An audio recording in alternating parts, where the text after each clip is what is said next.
بسم اللہ الرحمن الرحیم۔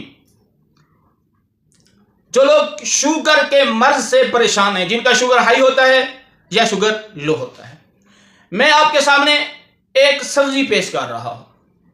اس کا نام سرائکی میں اسے لونک کہتے ہیں، اردو میں اسے کلفہ کہتے ہیں اور فارسی میں اسے خرفہ کہتے ہیں۔ یہ سبزی، یہ پودا جناب زہرا سلام اللہ علیہا کی فیوریٹ سبزی ہے، پسندیدہ سبزی ہے۔ جناب زہرا سلام اللہ علیہا اس کا سلاد بھی کھاتی تھیں، سلاد کے طور پر استعمال کرتی تھیں، اور اس کا سالن بنا کر بھی بڑے شوق سے کھاتی تھیں۔ جو بندہ شوگر کا مریض ہے، اس کے سلاد کے طور پر اسے کھائے اس طرح، تو انشاءاللہ تعالی اللہ کے حکم سے اہل بیت کا یہ بتایا ہوا نسخہ ہے، اس کی شوگر نہ تو لو ہوگی نہ ہائی ہوگی، انشاءاللہ نارمل رہے گی۔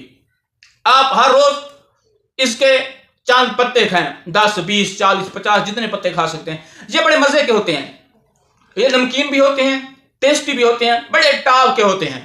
آپ کھائیں، آپ کو اس کے پتے اچھے نہیں لگتے، اس کے سالن بنا کر کھائیں، تو انشاءاللہ تعالی عز و جل آپ کی شوگر کنٹرول رہے گی۔ والسلام علیکم۔